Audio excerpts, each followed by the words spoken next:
Bom, então vamos resolver a questão número um do ITA, na segunda fase agora já, finalmente falando da segunda fase, né? Depois de 3 meses que a segunda fase já saiu, vamos finalmente resolver ela. Mas eu vou já explicar como é que vai ser a dinâmica, né? Se você nunca viu o canal, eu costumo explicar toda a teoria por trás da questão antes de ir para a resolução da questão. Só que nesse caso, a resolução da prova um, ela é complementar da prova 2. Ou seja, o mesmo examinador que vai fazer as duas provas provavelmente já fez elas com conteúdos correlatos. E é o que aconteceu nesse caso. A questão letra A da número um, ela envolve conceitos básicos de cinemática que a gente já discutiu todos eles na aula 2, né, na questão número 2 do ITA. Então eu não vou aqui ser repetitivo, não vou repetir tudo que eu falei na questão número 2 do ITA, todo o trabalho teórico que a gente fez lá. Tem uma pincelada aqui sobre movimento de velocidade relativa que eu não falei naquela aula porque não foi preciso. Mas aqui eu vou ter que falar alguma coisinha, mas basicamente os conceitos iniciais a gente já viu tudo lá. Enquanto a questão 2 não, eu vou ter que fazer um vídeo um pouco mais longo, um pouco mais demorado sobre Doppler, né, efeito Doppler. E aí eu acho que se eu fizesse uma aula só, teria mais de 40 minutos e eu acho que não seria interessante para ninguém, certo? Então vamos resolver a questão letra A, da número um e depois a gente volta para resolver a questão número B em outro vídeo, certo? Dois aviões de combate A e B viajam com a mesma altitude, com velocidade constante VA de 100 metros por segundo e VB de 200 metros por segundo, em seus versores I e J, deixando claro. A figura ilustra a posição do avião no instante T0 e que estão separados por uma distância de 100 metros. E é só isso que a gente precisa para resolver a questão número 1. O restante do enunciado vai nos dar as informações para resolver a questão número 2 do ITA. Né? Então, vamos resolver a letra A, que pergunta o seguinte: a distância mínima entre os dois aviões ao longo do movimento vale quanto? Isso aqui ficou bem simples, o que? Bem trivial o que ele está perguntando para a gente. Eu tenho um avião no ponto B e eu tenho um avião no ponto A, que estão aqui desenhados, né? Aqui no meu ponto B, aqui no meu ponto A. Eles estão caminhando em direções opostas, não são opostas, exatamente opostas, direções perpendiculares, vamos dizer assim. Vamos considerar que o versor I e o do versor J, igual ele desenhou aqui em cima para a gente, são perpendiculares, tá certo? Essa abordagem que a gente faz de versores e vetores é muito importante para a resolução de questões de vestibulares mais complexos, né? Então, se vocês quiserem que eu faça um vídeo sobre versores e sobre vetores e como trabalhar com eles em exemplos reais, eu posso fazer também, porque isso é bem importante. A gente já viu uma questão, inclusive, na primeira fase, que utilizou e agora outra. Certo? Então, eles estão aqui em caminhos perpendiculares entre eles, mas ainda que estão em caminhos perpendiculares, que não vão colidir, obviamente, ele vai ter uma posição que eles vão estar com a distância mínima entre um e outro. O ITA quer saber qual que é essa posição. E aí, existem duas maneiras de fazer. Uma, que eu acho sem graça, mas é que eu vou abordar primeiro. Eu vou fazer das duas maneiras, tá? Já? Mas eu vou abordar primeiro a maneira que eu acho mais sem gracinha, menos física, né? E depois eu vou fazer a abordagem realmente que eu gosto, eu gostei de trabalhar dessa maneira. Então, vamos ver isso aqui de maneira mais lúdica, mais gráfica, tá certo? Aqui eu fiz esse desenho, eu só transpus o desenho. Ele me deu o quê? Que esse Dzão aqui, né, esse Dzãozão grandãozão aqui, isso daqui vale a minha distância entre os dois no ponto T0. A primeira coisa que eu vou ter que achar aqui é uma relação para a posição deles.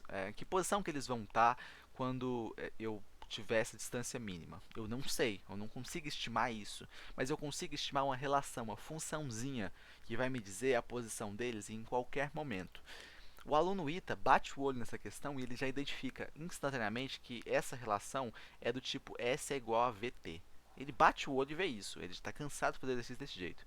Talvez o estudante que não está acostumado com esses vestibulares precise de um trabalho um pouco maior, porque ele vai ter que enxergar que eu estou falando de movimento retilíneo uniforme, obviamente, que vai ser uma funçãozinha de S em relação a T. Né? O meu S, minha posição, ela vai variar em relação a quanto meu tempo varia. Então, se eu estiver no tempo 10, vai ser diferente do meu tempo 2. Né? Então, óbvio, minha posição vai variar nesses dois tempos. Né? Então, quando ele traçar essa relação, ele vai chegar na mesma relação, tá certo? Então, o meu SA valendo 100T e o meu SB valendo 200T, ambos nos seus respectivos versores, isso aqui ele vai chegar diferente de qual abordagem que ele tomar, tá certo? Mas é interessante, né, ter essa malícia do que o pessoal que já faz vestibular há mais tempo já tem. Né? Então aqui um desenho ainda mais claro do que eu quero dizer é o seguinte: eu estou lidando que aqui essa setinha vermelha que eu fiz aqui, é a posição dele no instante que ele vai ter a distância mínima. Repare que a cada ponto dos dois, quando eu traçar cada ponto, cada tempo, eu vou ter uma hipotenusa diferente. Aqui eu tenho essa hipotenusa, se eu traçar aqui eu tenho outra hipotenusa, se eu traçar aqui eu tenho outra hipotenusa. Então cada tempo vai corresponder a uma hipotenusa diferente, certo? Eu quero a menor hipotenusa possível. Por que eu estou falando hipotenusa? Porque quando a gente está falando de Pitágoras, a gente está falando do menor caminho percorrido entre A e B. Esse é o conceito matemático de Pitágoras, né? O menor caminho percorrido. E como eu faço Pitágoras, isso aqui é trivial demais, né? Aqui eu fiz do lado o desenho mais ou menos que eu quero, né? Eu quero um Czinho, né? Quando meu B e meu A forem os mínimos. Então aqui eu vou ter o meu Czinho, o Czinho ao quadrado mais A ao quadrado B quadrado. Só preciso substituir valores e fazer matemática. O único ressalva que eu tenho aqui para fazer é em relação ao meu B. Por que eu fiz meu B 100 menos 200t? Talvez não ficou claro para vocês, né? Mas aqui, só deixando muito claro, é porque o meu D completo vale 100, né? Se esse meu D aqui vale completo vale 100, e eu tenho aqui que eu vou nessa distância B, nessa posição B, eu vou ter o meu 100 completo menos o que eu já andei, né? Então eu já andei um tanto. 100 eu tinha no instante T0. Eu andei um tanto em relação à minha posição, né? Meu ST. Então eu andei essa posição. Eu vou ter que fazer meu 100 menos essa posição. Eu não sei qual é essa posição, mas eu sei a relação para ela, que é essa daqui, né? 200t. Então eu já tenho essa relação. Vou voltar aqui, vou jogar 100 menos 200t ao quadrado. Faz essa matemática, vai ter quadrado notável, vai dar trabalho, vai dar contas grandes, mas você vai chegar em 100 raiz de 5t quadrado menos 4t mais 1. Cheguei nessa relação. E agora, como eu procedo? Bom, agora você vai ter que relembrar de novo lá de funções do segundo grau, Bhaskara, coisas que sua tia Joana, sua tia Maria, lá da nona série, te ensinou. Quando a gente está estudando gráficos, né? A gente está estudando aqueles gráficos mal bonitos, aquelas curvas assim, né? aquelas parábolas maravilhosas, e ela vai te falar algo sobre o ponto mínimo ou ponto máximo. Nesse caso aqui é o ponto máximo, mas eu poderia ter também o ponto mínimo aqui, né? Então o que eu quero aqui é o quê? O tempo mínimo. Então esse t aqui tem que ser mínimo, tem que ser o tempo mínimo possível. Se eu estou relacionando com o tempo mínimo, eu vou relacionar aquelas formulazinhas que a gente via lá no tempo passado, né?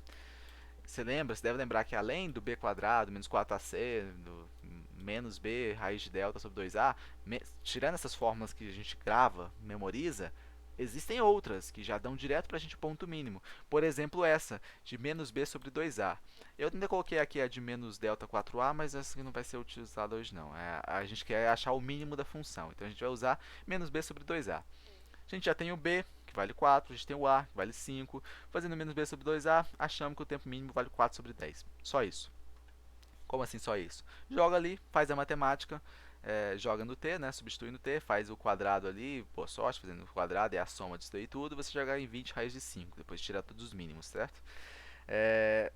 Então, beleza, chegou em 20 raiz de 5, essa é a minha posição, essa é a sua posição, letra A está respondida? Está respondida, só que essa abordagem não é a que eu gosto. Essa é uma abordagem muito matemática e que, se eu te desse ela numa prova tipo FUVEST, eu não precisaria nem mudar muito, tá certo? Repare como é simples se eu quiser aplicar essa mesma questão numa FUVEST ou no Enem da vida. Essa relação que eu falei que o estudante tem de cabeça, ela deriva de uma equaçãozinha simples, uma funçãozinha simples, né, de primeiro grau, praticamente. Então, o que eu teria aqui, eu poderia te dar essa função como x é igual a yt. Poderia te dar essa função, te dar no enunciado mesmo. Mudando alguma alteração no enunciado, eu chegaria na mesma questão que o ITA propôs, só que sem usar nenhum conceito físico, puramente matemático, falando de mínimos de funções e funções de primeiro e segundo grau. Simples, certo? Mas não é a abordagem que eu quero. Eu quero abordar de uma maneira mais física. Vai ter matemática, vai ter muita matemática também, mas não só matemática, né? Vamos trazer o lado físico da coisa. Então vamos falar de velocidade relativa, que é o que eu falei que a questão se tratava, né? E aí, para falar de velocidade relativa, a gente tem uma relação muito clara, porque dando um exercício mental para vocês, velocidade relativa é o seguinte: se eu tenho dois carros na mesma reta, estou falando na reta x, certo? A reta x, vou desenhar aqui porque é interessante a gente ver, né? Essa é a minha reta x, certo? E eu tenho aqui um carrinho vindo em direção a outro carrinho. Ele está vindo nessa velocidade, ele está vindo nessa velocidade. A velocidade relativa entre os dois, repare que eu não posso tomar a velocidade que eles vão colidir só por uma das velocidades. Né? Eu não posso estimar o tempo que eles vão colidir considerando só a velocidade do carrinho A. Eu tenho que considerar a velocidade dos dois, a velocidade de um em relação a outro, a velocidade relativa. essa velocidade relativa, no plano x, é só somar. É só você somar. No plano xy, também é só somar, mas é somar de maneira vetorial. Por isso que cai naqueles conceitos de hipotenusa, porque a soma vai acabar caindo nas relações trigonométricas, né? Então vai cair em hipotenusa, vai cair em seno e cosseno. Então vai cair nessas relações que a gente está cansado de fazer, certo? Então, eu sei que a soma relativa então, é a soma de A com B, mas eu estou falando de vetores, né? Então, somar vetores de diferentes posições exigem, né, um trabalhinho maior. Mas o que eu quero que vocês enxerguem é a beleza da coisa, é a beleza do enunciado. Porque quando eu tenho o meu B na posição máxima, na posição mínima, no caso, né, dele, e meu A na posição mínima, eles vão ter a posição deles, que vai me corresponder à posição mínima geral. Essa posição ela vai acabar sendo uma projeção sobre meu eixo da hipotenusa. É difícil enxergar isso, não é simples, mas ela é basicamente uma relação trigonométrica onde eu consigo simplesmente projetar essa velocidade relativa e obter a minha distância mínima. Então, eu não preciso, em momento algum, falar de posição aqui. Eu posso trabalhar esse exercício inteiro falando apenas na velocidade do exercício, dos dois aviões. Então, eu não preciso nem fazer aquelas funções de S em função a T, não preciso daquilo. Eu posso trabalhar unicamente com os vetores de V. E isso é a parte bonita do exercício. Porque o que eu quero aqui é achar esse Dzinho mínimo, certo? Eu quero achar esse Dzinho mínimo aqui. Para achar esse Dzinho mínimo, se você bate o olho, você é bom de relação trigonométrica, você vê que aqui eu tenho um θ, né? O θ entre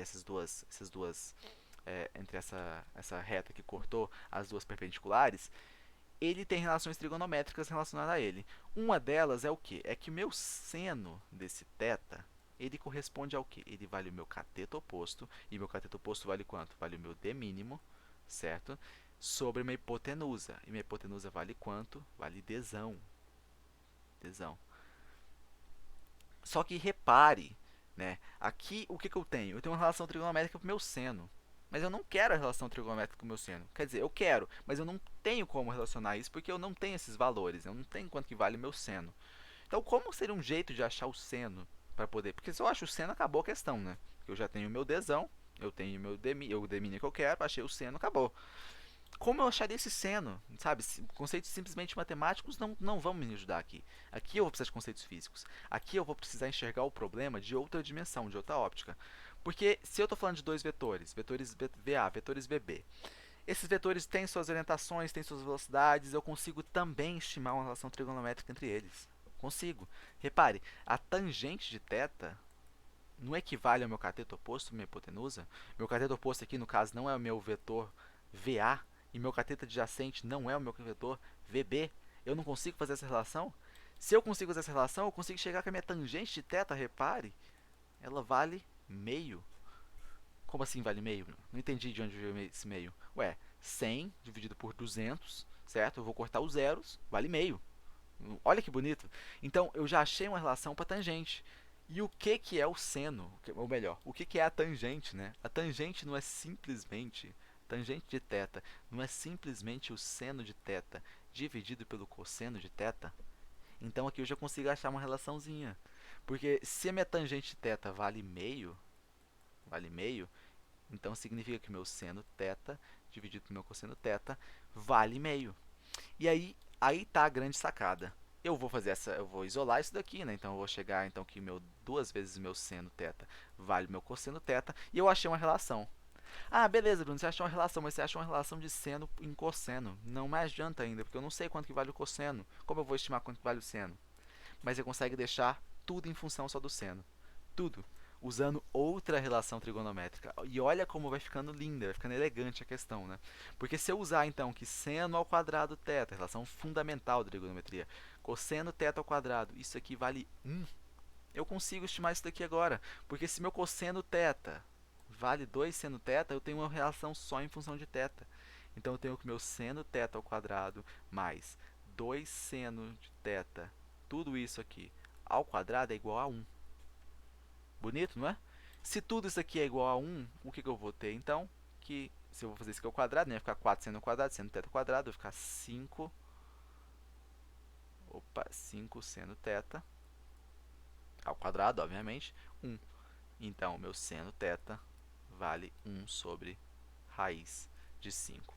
Isso daqui, gente, isso aqui não sei se vocês conseguem enxergar a beleza disso. A gente conseguiu chegar numa relação para o seno. E agora acabou o exercício, né? Praticamente acabou o exercício, porque agora é só voltar aqui nessa relação que eu já tinha e substituir meu seno. E é só isso, e aí eu tenho minha questão. Então, se eu tinha que meu seno θ vale meu d mínimo sobre meu dzão, então aqui eu vou só escrever aqui, meu seno de θ valia o meu d mínimo sobre meu dzão, e eu tenho agora o meu valor de seno θ, meu valor de seno θ vale 1 sobre raiz de 5, isso daqui é igual ao meu d mínimo sobre 100, que é o meu dzão, acabou a questão, né? Porque eu tenho então que meu d mínimo, ele vale 100 dividido por raiz de 5, certo? Então, é uma questão assim, é bonita, é legal, é elegante de se enxergar isso, né?